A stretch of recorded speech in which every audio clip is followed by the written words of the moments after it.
Empresa Brasil de Comunicação informa. Vem aí a Voz do Brasil.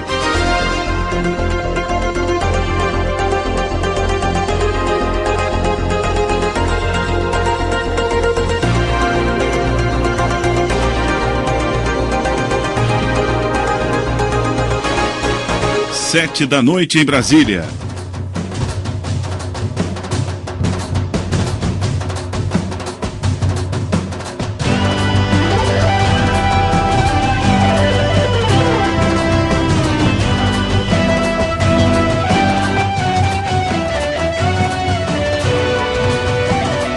Voz do Brasil.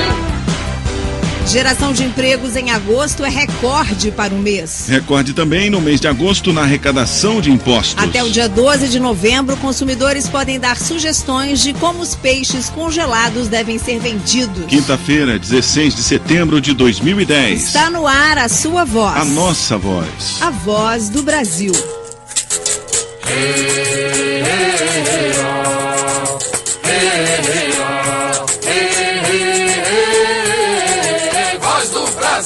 Boa noite, aqui nos estúdios da EBC Serviços, eu, Luciano Seixas e Kátia Sartori.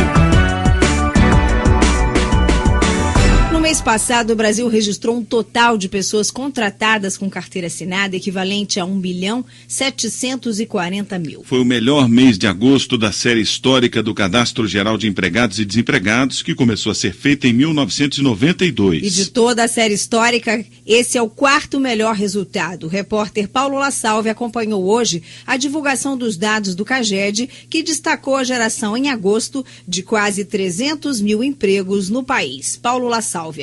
O estudante Felipe José dos Santos conseguiu no mês passado em um supermercado de Brasília o tão esperado emprego. Agora o que não faltam são planos para o futuro. Com certeza que eu estando trabalhando vou precisar da minha tia e algum parente meu para poder pagar minha faculdade. Eu mesmo vou conseguir pagar minha faculdade com o meu suor, com o meu esforço, entendeu? Por isso que estou trabalhando. Com quase 300 mil postos de trabalho e um crescimento de 0,86% em relação a julho, foi o agosto com o maior saldo positivo do Cadastro Geral de Empregados e Desempregados, o CAGED do Ministério do Trabalho, criado em 1992. Foram mais de 128 mil contratações no setor de serviços, com destaque para o ramo imobiliário. Na indústria, os postos criados superaram 70 mil vagas, puxadas pela construção civil. O comércio também não ficou atrás. Em agosto, contratou mais de 65 mil pessoas, tanto no varejo quanto no atacado.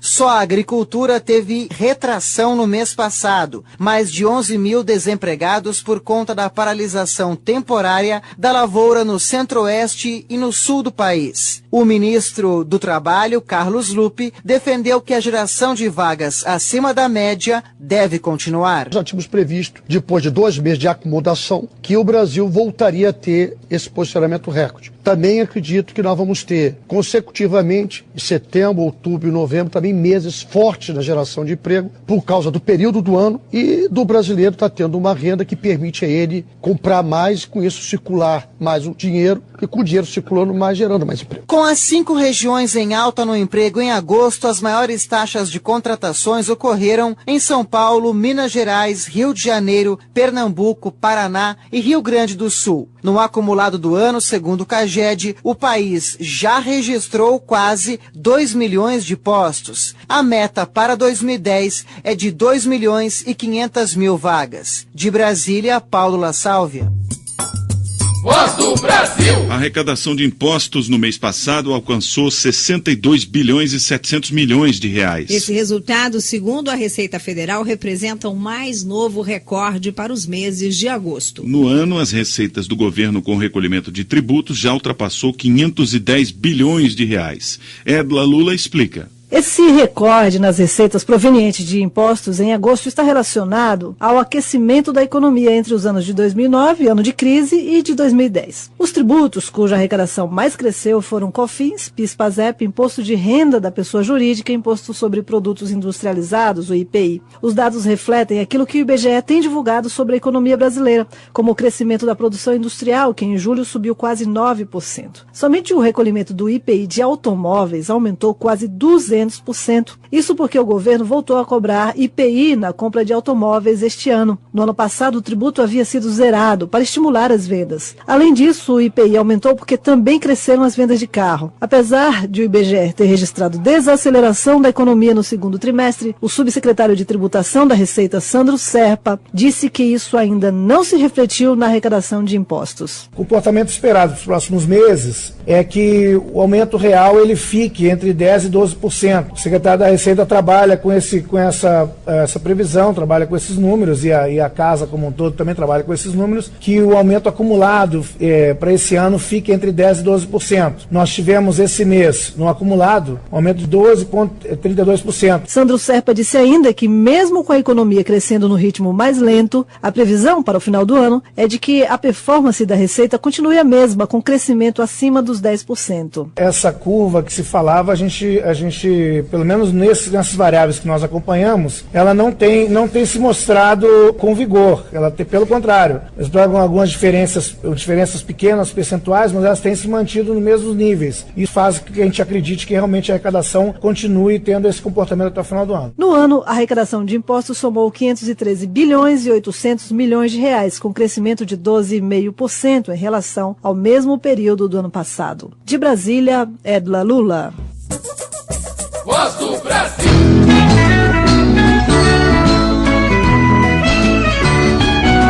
Pirão de peixe com pimenta, uma... Kátia, você gosta de comer peixe? Adoro, Luciano. Pode ser frito, assado, mas principalmente na muqueca, que é capixaba, como eu. É, muito bom mesmo. Mas como você, na hora de comprar o peixe, sabe que ele tá bom, por exemplo? Minha mãe me ensinou que precisamos sempre analisar a cor dos olhos, a escama, a guelra, que é aquela parte da cabeça onde o peixe respira.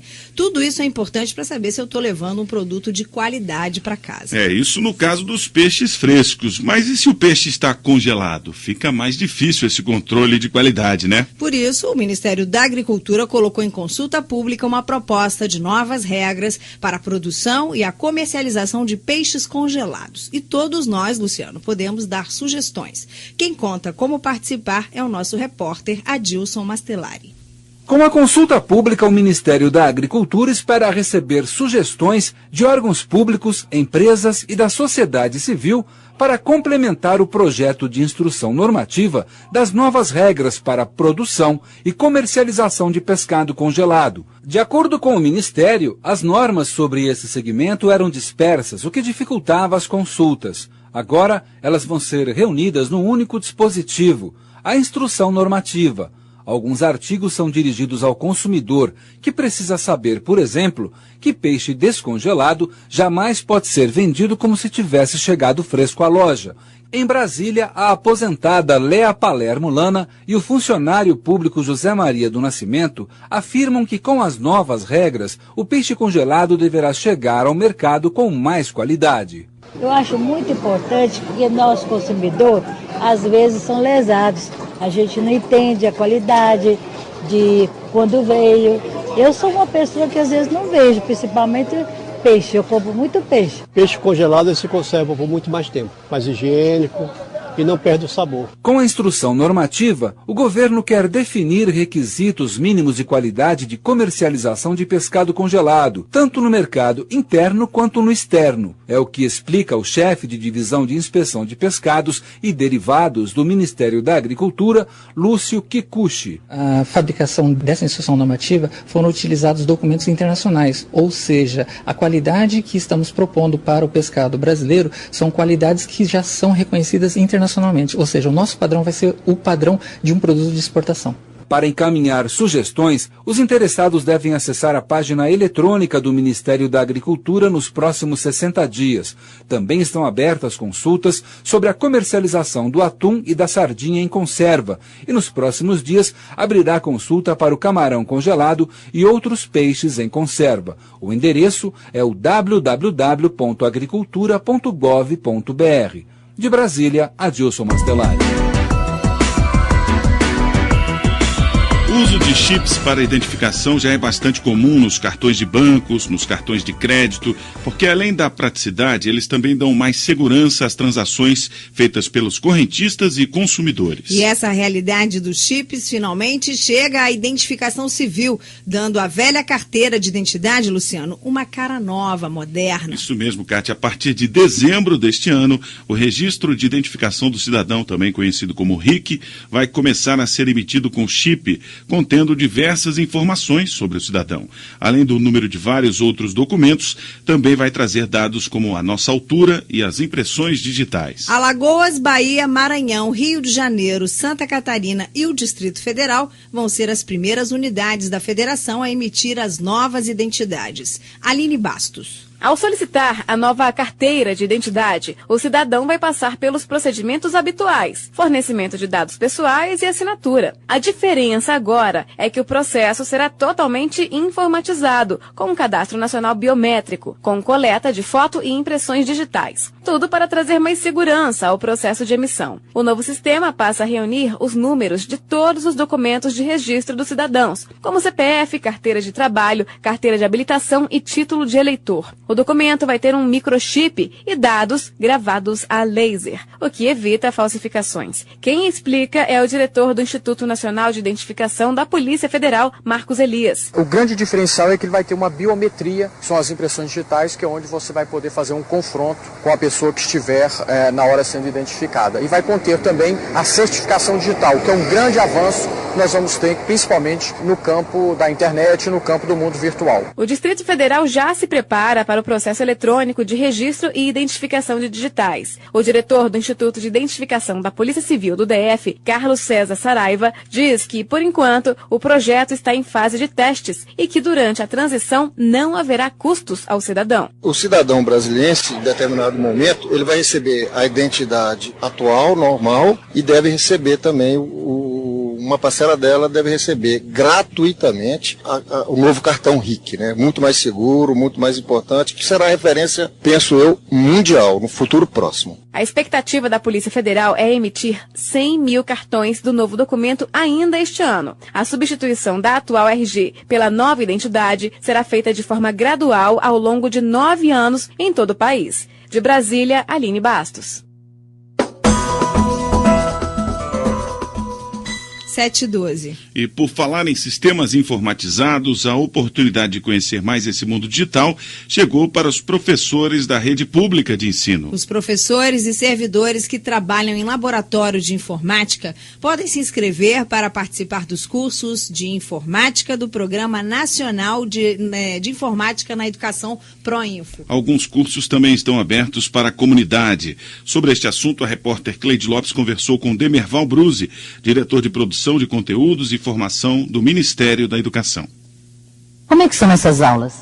É um momento presencial, onde esse técnico vai diretamente à escola, faz a formação do professor em serviço, com um acompanhamento à distância em 3 níveis, separado num curso de 40 horas, onde temos uma formação mais técnica, depois 100 horas à distância, onde tem um trabalho por projetos, e um trabalho final de 40 horas, que é uma inovação em sala de aula, exatamente toda essa prática da tecnologia em sala de aula. Então, o professor interessado na sua região pode se dirigir diretamente à sua Secretaria de Educação Estadual ou Municipal, para que possa ser atendido. A expectativa é de quantos professores deste curso? Nós já tivemos nos últimos 3 anos mais de 500 mil professores formados em tecnologia no uso pedagógico dentro de sala de aula. Trabalhamos para esse ano com cerca de 260 mil professores até o final de 2011 formados nessa tecnologia. Além do certificado, qual que é a grande vantagem do professor fazer este curso? Acho que o grande propósito é ampliar esse conhecimento, é ampliar a oferta. A tecnologia ela tem que ser utilizada hoje como um meio, como uma ferramenta para o professor trabalhar em sala de aula, motivando o seu aluno, trabalhando as questões da rede, sabendo fazer a pesquisa, ou seja, colorindo mais a aula, deixando a aula mais dinâmica e agradável para todos. Até quando vão as inscrições? É um processo que não acaba. Nessa parceria com estados e municípios, cada região vai escolher o seu trabalho e faz constantemente. É uma formação em serviço. Então, a cada nova turma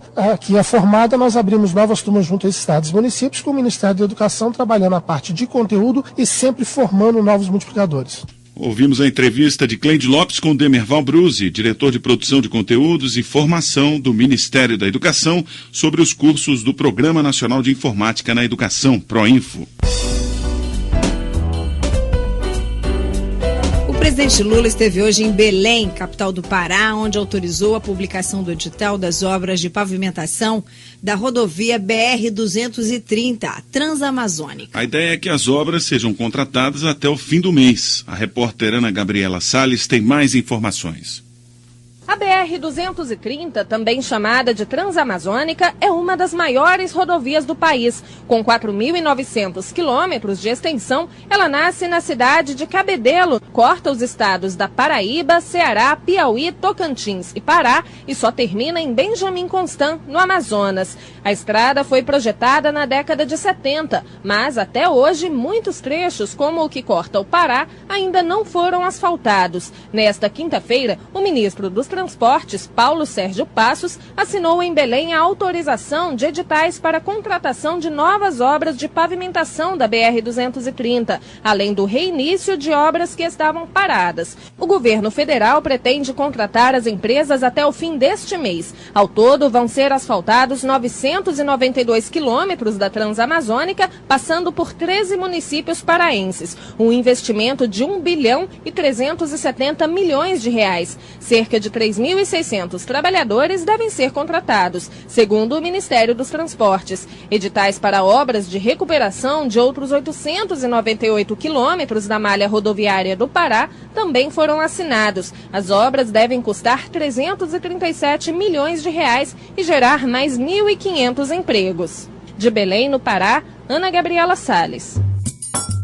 Voz do Brasil. Berenice Guerra não é mais ministra-chefe da Casa Civil da Presidência da República. Depois de 5 meses e meio, ela pediu demissão do cargo hoje, em carta entregue ao presidente Lula. Nos últimos dias, matérias veiculadas por alguns órgãos da imprensa acusaram a ex-ministra e familiares de supostos favorecimentos dentro do governo. No comunicado, Berenice Guerra diz que precisa de tempo para se defender e também para defender sua família. O pedido foi aceito pelo presidente Lula e assume em seu lugar, interinamente, o então secretário executivo da pasta, Carlos Eduardo Esteves Lima. Formado pela Universidade Federal de Minas Gerais, Carlos Eduardo Esteves Lima também já ocupou o cargo de subchefe adjunto de análise e acompanhamento de políticas governamentais da Casa Civil. Divulgar os produtos da agricultura familiar orgânica aqui no Brasil e também no exterior. Um encontro que acontece hoje e amanhã aqui em Brasília define estratégias para aumentar a comercialização do que é produzido. Quem explica é o diretor do Departamento de Geração de Renda da Secretaria de Agricultura Familiar do Ministério do Desenvolvimento Agrário, Arnoldo de Campo. Nós estamos discutindo a organização da produção familiar orgânica. A ideia de que cooperativas, associações de produtores orgânicos estejam mais organizados para o diálogo com o governo e com as empresas e com o mercado. Esse é o grande objetivo que nós temos aqui. Mais informações sobre o encontro de agricultura familiar orgânica, aqui em Brasília, em www.mda.gov.br.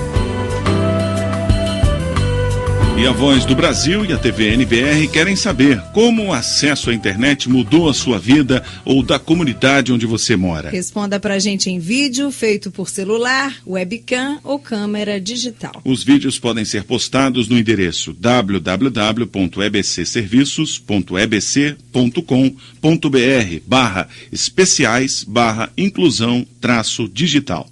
E atenção, não esqueça de identificar seu nome e a cidade e estado onde mora. Os vídeos selecionados vão estar numa série especial de reportagens sobre inclusão digital feita para a Voz do Brasil, TV NBR e o sítio brasil.gov.br.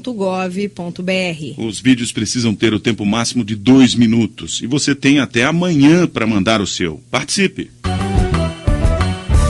Mais segurança nos concursos públicos do governo federal. O Ministério do Planejamento está estudando medidas que vão ser implementadas desde a contratação das empresas até os critérios de avaliação. Quem explica é o secretário de Gestão do Ministério do Planejamento, Tiago Falcão, que conversou com a jornalista Ellen Bernardes. Vamos ouvir.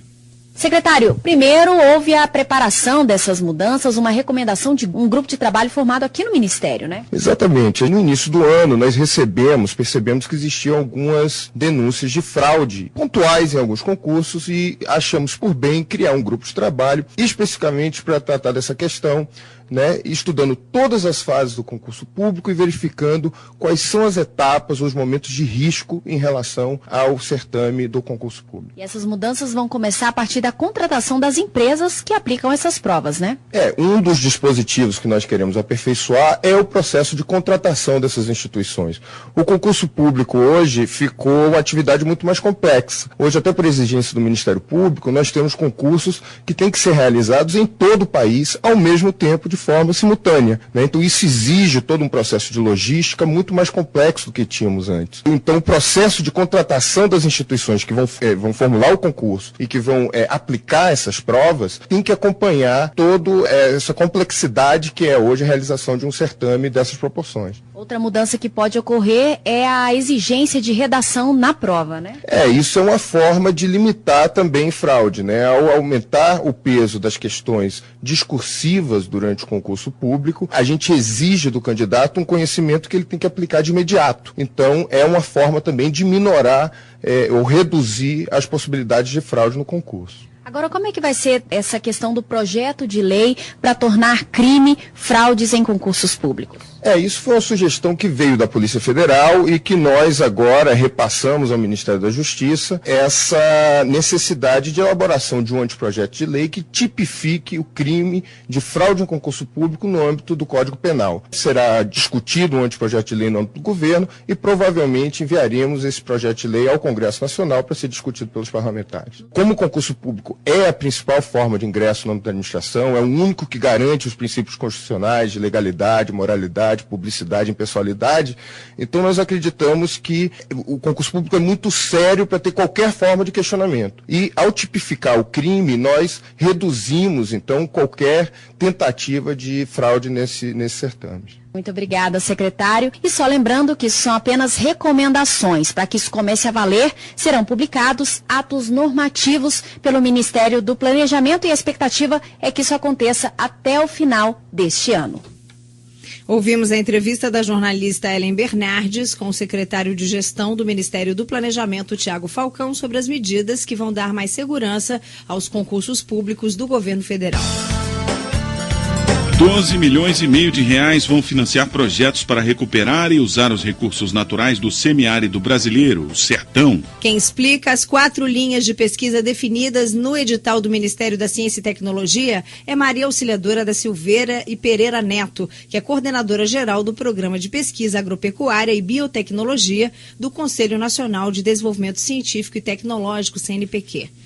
A linha 1 é a recuperação de áreas degradadas no semiárido brasileiro, principalmente a recuperação de água, de solos, da flora e da fauna. A linha 2 é a exploração econômica das potencialidades do semiárido brasileiro, principalmente a questão das plantas medicinais, a recuperação dos saberes regionais, né, uma linha bastante interessante. A linha 3, ela é a difusão de tecnologias para a convivência com a seca, ou seja, o que já tem hoje em termos de tecnologia que se pode transferir e ser divulgado. E a 4ª linha e última, ela é para cursos de especialização, principalmente, e para a elaboração de livros, de cartilhas que falem sobre o semiárido brasileiro. Para concorrer, o candidato deve ter título de doutor, vínculo seletista ou estatutário com a instituição que vai fazer o projeto e currículo cadastrado na plataforma Lattes, o sistema que contém a base de dados de currículos e de instituições da área de ciência e tecnologia. As propostas devem ter prazo máximo de execução de 24 meses. E devem ser enviadas pela internet até o dia 30 de setembro. Mais informações em www.mct.gov.br. Uma operação deflagrada hoje pela Polícia Federal vai investigar 11 contratos em 5 municípios do Espírito Santo. A Operação Moeda de Troca quer desarticular uma quadrilha especializada em desviar dinheiro público estadual e municipal por meio de fraudes em licitações. Estimativas da Polícia Federal indicam que os contratos suspeitos desviaram cerca de 28 milhões de reais em 2009 e 2010. Segundo a Polícia Federal, o esquema contava com a participação de servidores públicos para criar situações de emergência e preparar e publicar editais que facilitariam a contratação de empresas ligadas à organização criminosa. Voz do Brasil. Jovens e adultos interessados em obter o certificado de conclusão do ensino fundamental têm até o dia 26 de setembro para se inscrever no exame para certificação de competências em SEJA. É uma avaliação voluntária e gratuita e é uma oportunidade dos jovens e adultos de concluírem os estudos. O candidato deve ter no mínimo 15 anos completos na data de realização da prova, que está prevista para o dia 12 de outubro. As inscrições devem ser feitas em www.inep.gov.br. Você ouviu hoje na Voz do Brasil. Geração de empregos em agosto é recorde para o mês. Recorde também no mês de agosto na arrecadação de impostos. Até o dia 12 de novembro, os consumidores podem dar sugestões de como os peixes congelados devem ser vendidos. Esse foi o noticiário do Poder Executivo, uma produção da equipe de jornalismo da EBC Serviços. Voltamos amanhã, boa noite. Fique agora com as notícias do Poder Judiciário e do Congresso Nacional. Boa noite, até amanhã.